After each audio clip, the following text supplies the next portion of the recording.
Good afternoon dear students. मैं हूं किरण डिल, assistant professor physics in government girls college बारा। और आज हम लोग पढ़ने जा रहे हैं स्रोत अनुगामी एफईटी प्रवर्धक या सोर्स फॉलोवर एफईटी एम्पलीफायर। और इसके अंदर एफईटी जो हमारा चैप्टर है, या यूँ कहें कि जो एफईटी हमारा टॉपिक है फील्ड इफेक्ट ट्रांजिस्टर का, उसके अंदर आज हम लोग ये जो टॉपिक है हमारा लास्ट टॉपिक है। और इसके बाद एफईटी कंप्लीट हो जाएगा। और जो भी चीज़ें रहती हैं इसके अंदर, अगर कुछ भी प्रॉब्लम आए ट्रांजिस्टर वाली यूनिट में तो आप लोग मैसेज कर लिए और पूछिए, और कंटिन्यू इसको देखते रहिए, पढ़ते रहिए। कोई भी समस्या आए तो बात करिए। तो इसमें क्या होता है, जिस तरीके से एमीटर फॉलोवर ट्रांजिस्टर होता है उसी तरीके से जिस तरीके से एमीटर फॉलोवर इन बाइपोलर जंक्शन ट्रांजिस्टर ये बीजेटी होता है, उसी तरीके से एफईटी के अंदर सोर्स फॉलोवर एफईटी एम्पलीफायर होता है। Source follower FET amplifier. तो जिस तरीके से बीजेटी के अंदर ये हम लोग पढ़ते हैं कि जो आउटपुट वोल्टेज होती है वो इनपुट को फॉलो करती है। जैसे जो भी इनपुट वोल्टेज रहेगी आउटपुट वोल्टेज भी वही होती है, वो उसको क्या करती है, फॉलो करती है। तो इस एफईटी के अंदर भी कुछ इसी तरीके से हम लोग पढ़ते हैं। और इसके अंदर भी क्या होता है कि जो लोड रेजिस्टेंस होता है वो सोर्स और ग्राउंड के बीच में लगाया जाता है। तो इसका जो सर्किट डायग्राम है वो आपके स्क्रीन पे नज़र आ रहा है। इसका जो सर्किट डायग्राम है और जो अंतराचालकता प्रारूप है उस फॉर्म में जो डायग्राम है वो दोनों स्क्रीन पे ड्रॉ किए गए हैं। सिंपली तो हम लोग इसको कुछ इस तरीके से दिखा सकते हैं, जिसमें ये गेट है, ये ड्रेन है, ये यहाँ पे सोर्स है, और ये लोड रेजिस्टेंस को हमने सोर्स और ग्राउंड के बीच में जोड़ा है। ठीक है। और इसके अंदर क्या होता है कि जैसे ये आउटपुट टर्मिनल है इसका, और इसी का जो अंतराचालकता प्रारूप है जीएम के फॉर्म में जब हम इसका डायग्राम बनाएंगे तो वो कुछ ऐसा होता है कि ये है जीएम वीजीएस, और ये लोड जो है आरएल है। ठीक है। और ये आरडी जो है वो ड्रेन और सोर्स के बीच का रेजिस्टेंस है। ये इनपुट वोल्टेज वीआई है। ठीक है। ये इसका अंतराचालकता प्रारूप में इसका डायग्राम है। एफईटी क्या है, एक धारा जनित्र की तरह कार्य करता है, जिसमें धारा जो है वो जीएम वीजीएस है तथा आंतरिक प्रतिरोध क्या है, आरडी है। सोर्स और गेट के बीच का जो इंटरनल रेजिस्टेंस है वो क्या है, आरडी है। और इसमें जो जिस धारा जनित्र के रूप में ये काम करता है वो है GM VGS. Okay, GM VGS, क्योंकि जीएम क्या होता है, I/V होता है ना, और इंटू वी करने से ये क्या हो गया, करंट बन गया ना। तो ये एक धारा जनित्र की तरह काम करता है। स्रोत अनुगामी एफईटी प्रवर्धक को निम्न रूप में भी प्रदर्शित कर सकते हैं। जैसे ये हमारा डायग्राम है एफईटी जो हमारा एम्पलीफायर सर्किट है उसका डायग्राम है, जिसमें गेट और सोर्स के बीच की जो वोल्टेज है वो है वीजीएस। और यहाँ पे ये क्या है, दो टर्मिनल दिखाए गए हैं गेट और सोर्स के, और ये इनपुट वोल्टेज है, ये करंट है जीएम वीजीएस, ये आरडी रेजिस्टेंस, और ये आरएल। तो ये क्या है, आरडी आरएल। और ये जैसे हमने ये डायग्राम जो है वो पहले भी बनाए हैं अपने जैसे ट्रांजिस्टर के अंदर पढ़ा था, तो उसमें इस तरीके के डायग्राम हम लोग ड्रॉ करते थे एच पैरामीटर के फॉर्म में। एच पैरामीटर में HIE और उसके साथ में HRE, इसी तरीके से दूसरा HFE HOE। तो उसमें हम लोग इस तरीके के डायग्राम जो है वो बनाते थे। तो इसके अंदर जैसे वोल्टेज गेन है AV is equal to V0/VI, ये हो जाता है। अब हम लोग अगर इनपुट सेक्शन में देखें तो इनपुट सेक्शन के अंदर यहाँ से शुरू करें तो -VI + VGS, एक लूप ले लेते हैं हम लोग। तो ये वाला जैसे लूप है तो -VI + VGS, और इन टर्मिनल पे वोल्टेज ड्रॉप क्या होगा, V0 होगा, क्योंकि क्या है, parallel voltage are always equal. तो ये वोल्टेज ड्रॉप, ये वोल्टेज ड्रॉप और ये वोल्टेज ड्रॉप तीनों क्या है, एक दूसरे के बराबर होंगे। तो ये किसके बराबर होंगे, V0 के बराबर होंगे। तो यहाँ पे आप लिख सकते हो minus V I plus V G S plus V naught, या लिख सकते हो V I minus V G S minus V naught is equal to zero. Okay, और इस तरीके से वी जी एस जो है किसके बराबर आ जाएगा, V I minus V naught के बराबर आ जाएगा। ठीक है, तो वी नॉट जो है वो क्या हो जाएगा, वी नॉट आउटपुट वोल्टेज है, तो आउटपुट वोल्टेज क्या हो जाएगी, करंट इनटू इम्पिडेंस या रेजिस्टेंस।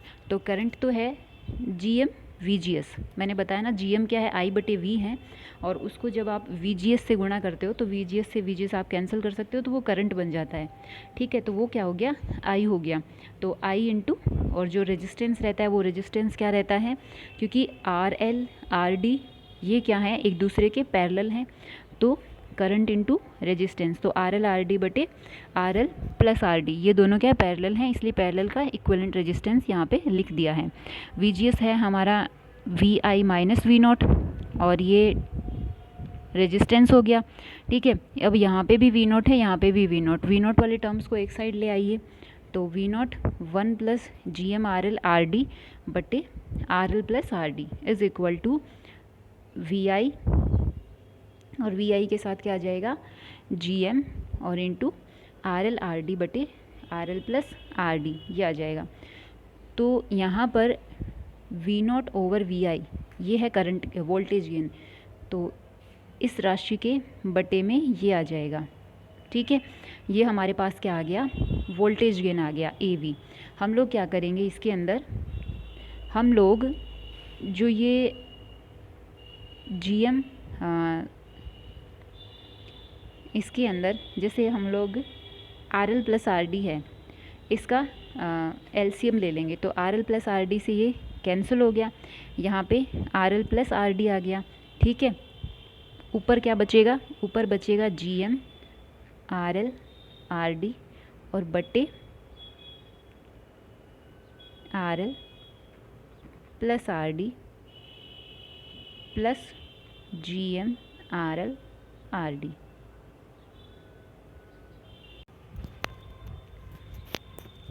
तो ये आ गया। अब हम लोग क्या करेंगे, ऊपर से G M R L R D का कॉमन लेंगे और नीचे वाली टर्म में भी कॉमन लेंगे, तो इसके अंदर ये बन जाएगा one plus R L plus R D बटे G M R L R D. R D का मान क्या है, बहुत ही ज़्यादा है, तो हम लोग क्या करेंगे, इस G M R L R D से जैसे R L plus R D के बटे में है ना, तो इसको अलग अलग करके लिख लिया, तो एक में आर एल से आर एल गया, दूसरे में आर डी से आर डी गया। अब आर डी जो है वो बहुत ही ज़्यादा है, तो आप लोग क्या करोगे, जिसके अंदर वन ओवर आर डी है वो बहुत कम राशि हो जाएगी ना, आर डी बहुत ज़्यादा है और बटे में है तो वो कम हो गया। तो जैसे सेकंड टर्म है, सेकंड टर्म में क्या होगा, सेकंड टर्म में बटे में आर डी है, तो उसको आप हटा सकते हो, एक टर्म रख लो, वन प्लस, जैसे ये है ना, one plus one, sorry one over one plus one over G M R L. अब इसका एलसीएम ले लो, तो वोल्टेज गेन हमारे पास आ गया जी एम आर एल बटे one plus G M R L. अगर आर एल का मान भी एक से बहुत ज़्यादा है तो आप आर एल को भी हटा दो, तो फिर हमारे पास क्या आ गया, voltage gain is approximately equal to one. और वन कब आएगा, जब V naught is equal to V I होता है। ठीक है, और निर्गम प्रतिबाधा के लिए, निर्गम के लिए तो हम लोग इनपुट वोल्टेज जो होती है उसको शॉर्ट करते हैं। तो जब हम शॉर्ट करेंगे वी आई को, तो वो एक स्ट्रेट वायर की तरह रहेगा, और इधर होएगा G M V naught R D R L, ये हो गया जेड नॉट। तो जो इक्वेशन फर्स्ट है उससे हम लोग इक्वेशन फर्स्ट में चले जाते हैं। इक्वेशन फर्स्ट जैसे ये है ना, V I is equal, sorry V G S is equal to V I minus V naught. V I को शॉर्ट कर दिया तो वी आई तो क्या हो गया, ज़ीरो, तो वी नॉट बराबर वी जी एस। ठीक है, ये आ गया। तो यहाँ से जो आउटपुट इम्पिडेंस है वो क्या आएगा, वी नॉट ओवर करंट। ठीक है, निर्गम वोल्टता बटे निर्गम धारा, तो निर्गम वोल्टता वी नॉट तो है यहाँ पे वी नॉट, और धारा क्या आ जाएगी, जी एम वी, और जैसे ये सारे धारा क्या हो सकती है, वोल्टता बटे कर इम्पिडेंस। ठीक है, तो वोल्टेज तो है वी नॉट और इसमें धारा कितनी जाएगी, वी नोट बटे आर एल।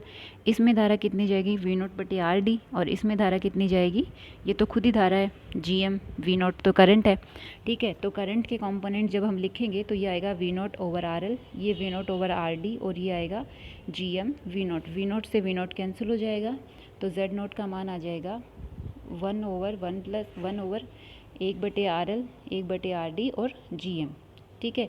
और वही जी एम का मान आर डी का मान आर एल के कंपैरिजन में बहुत ही ज़्यादा है, तो आर डी को आप रिमूव कर सकते हो।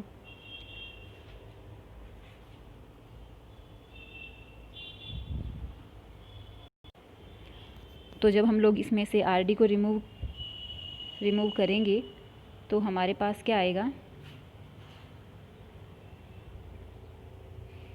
जैसे हम लोग आर डी को रिमूव करेंगे तो ये टर्म हट जाएगी, तो एक ये बन जाएगा 1/1 R L plus G M. तो एल सी एम लोगे ना तो जी एम आर एल बन जाएगा नीचे तो, और ऊपर आर एल चला जाएगा, ठीक है। तो इस तरीके से ये अपने पास आ गया आउटपुट इम्पीडेंस। यानी कि जो सोर्स फॉलोवर एम्पलीफायर होता है या एफईटी होता है सोर्स फॉलोवर, वो भी क्या है, यूनिट वोल्टेज गेन वाले एम्पलीफायर की तरह काम करता है। इसकी निवेशी प्रतिबाधा बहुत अधिक होती है व निर्गत प्रतिबाधा जो है वो बहुत ही कम होती है, ठीक है। और जैसे हमने देख ही लिया है, इसको सिंपल मैथमेटिक्स है। जब आपको डायग्राम ड्रॉ करना आ गया तो उसके बाद में कोई दिक्कत नहीं आएगी। नेक्स्ट जो है वो है एफईटी, परिवर्ती वोल्टता नियंत्रित प्रतिरोध के रूप में। एफईटी को वोल्टेज कंट्रोलर रेजिस्टेंस के रूप में भी प्रयुक्त किया जाता है, वोल्टता नियंत्रित प्रतिरोध के रूप में भी प्रयुक्त किया जाता है, जहां इससे निर्गत तथा स्रोत के मध्य एफईटी के प्रतिरोध को द्वार स्रोत वोल्टता द्वारा नियंत्रित करते हैं। इसका जो प्रतिरोध है उसको वीजीएस के द्वारा कंट्रोल किया जाता है। जीएफईटी के जो निर्गम अभिलाक्षणिक है वो अपने पास यहाँ पे डायग्राम में शो किए गए हैं। इसके अंदर वीपी जो है वो पिंच ऑफ वोल्टेज का कर्व है। ये जो लाइन दिख रही है ना आपको, ये वाली, सॉरी ये वाली, ये पिंच ऑफ वोल्टेज होती है, ठीक है। जहाँ पे क्या होता है, जो लीनियर रीजन है और जो सैचुरेशन रीजन है वो एक दूसरे से मिलते हैं। यानी कि इस निर्गम अभिलाक्षणिक के कर्व को आप दो भागों में डिवाइड कर सकते हो। इधर वाला रीजन तो लीनियर रीजन होता है, इधर वाला सैचुरेशन रीजन होता है। सैचुरेशन रीजन में तो क्या होता है, निर्गम धारा जो होती है वो वीजीएस पर या वीडीएस पर डिपेंड नहीं करती है, वो नियत मान की धारा होती है, ठीक है।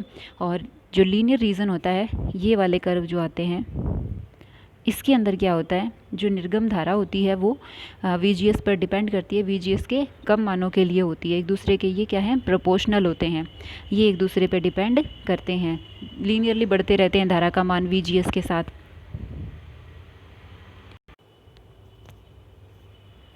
उसके बाद जैसे इसके अंदर ये डैश डैश वाली लाइन ड्रॉ कर रखी है ना, उसको हम लोग लिख सकते हैं VDS is equal to VP minus VGS। जो ये पिंच ऑफ वोल्टेज है उसमें से दोनों क्षेत्रों को जो पृथक करने के लिए ये जो लाइन है उसका इक्वेशन हम इस तरीके से लिख सकते हैं, VDS is equal to VP minus VGS, ठीक है। और इस प्रतिरोधक क्षेत्र में निर्गत धारा के लिए ये जो एक्सप्रेशन है, वैसे हमने अभी इसको कहीं भी डेरिवेशन के थ्रू निकाला नहीं है, तो अभी आप सिंपली इसको देख लीजिएगा, ओके। और उसके बाद क्या करना है, जैसे निर्गत धारा अपने पास आ गई तो चैनल प्रतिरोध RDS की परिभाषा से प्रतिरोध बराबर क्या होता है, वोल्टता बटे धारा VDS बटे ID। ये VDS के अल्प मानों के लिए होगा क्योंकि प्रतिरोध तो अल्प मानों के लिए निकल रहा है। सैचुरेशन रीजन में तो क्या है, कर्व फ्लैट हो रहे हैं, बिल्कुल भी स्ट्रेट लाइन के जैसे मिल रहे हैं। लीनियर रीजन के अंदर ही प्रतिरोध रहेगा, तो VDS बटे ID VDS के अल्प मानों के लिए। और उसके बाद जैसे GDS है अंतरा चालकता प्रारूप में, तो अंतरा चालकता I बटे V होती है, तो V बटे I तो क्या होता है R, तो ये हो गया 1/RDS, ये हो गया ID बटे VDS। GDS अपने जैसे GM पढ़ा था उसके अंदर GFET के अंदर, सॉरी उस ट्रांजिस्टर वाले यूनिट चैप्टर के अंदर हमने GM पढ़ा था, I बटे V होता है, तो ये भी बिल्कुल वैसा ही है। तो ID बटे VDS, ID का जो एक्सप्रेशन है उसमें आप VDS से डिवाइड कर दो। ये हमारा ID का एक्सप्रेशन है, इसमें VDS से डिवाइड करेंगे तो यहाँ से जाएगा और यहाँ पे एक VDS बचेगा, तो ये बन गया, ओके। और अगर हम लोग क्योंकि लीनियर रीज़न जहाँ पे रेजिस्टेंस की बात करेंगे तो VDS बराबर 0 लिखना पड़ेगा, क्योंकि अगर शुरुआत के मिनिमम वैल्यू के सिग्नल के लिए अगर बात करते हैं लीनियर रीज़न में तो उसके लिए VDS मिनिमम वैल्यू 0।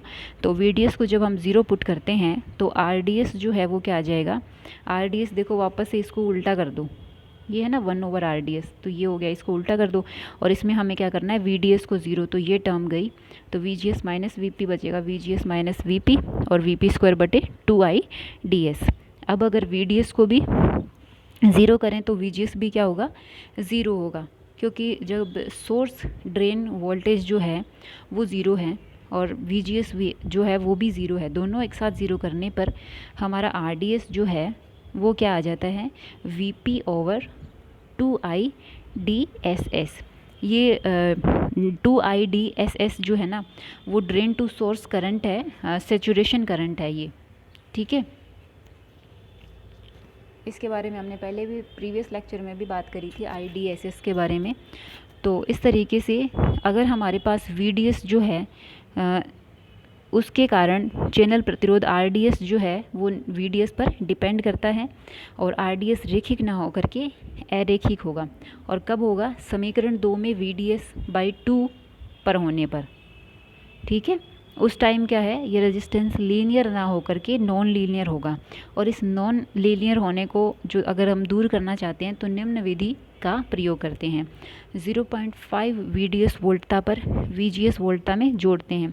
ये इसका एक क्या है, जैसे ये इसकी डिपेंडेंसी लीनियर नहीं है ना RD की, जैसे VDS/2 की कंडीशन पर, तो इस डिपेंडेंसी को लीनियर बनाने के लिए इसने क्या किया है, 0.5 वोल्ट का एक वोल्टेज सोर्स जो है वो एक्स्ट्रा में परिपथ के अंदर जोड़ा गया है, जिससे VGS वोल्टता जो है, ये देखो दो डिवाइडर लगा दिए, पोटेंशियल डिवाइडर जैसे जो गेट और सोर्स जो वोल्टेज है वो इन दोनों के थ्रू जाएगी, R2/R1 + R2 VC plus R1/R1 + R2 VDS, okay.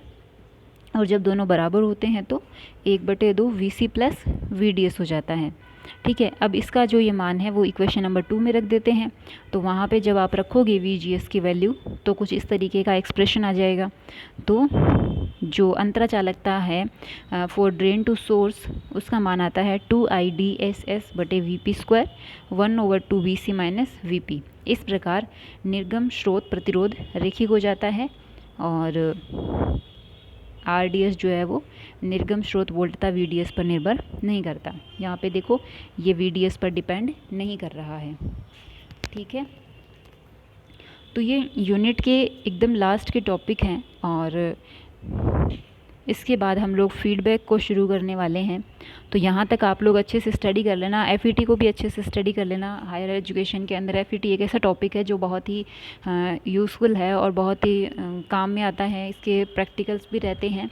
तो अगर कोई प्रॉब्लम आए तो पूछना बच्चों। खुश रहो, स्वस्थ रहो, पढ़ते रहो।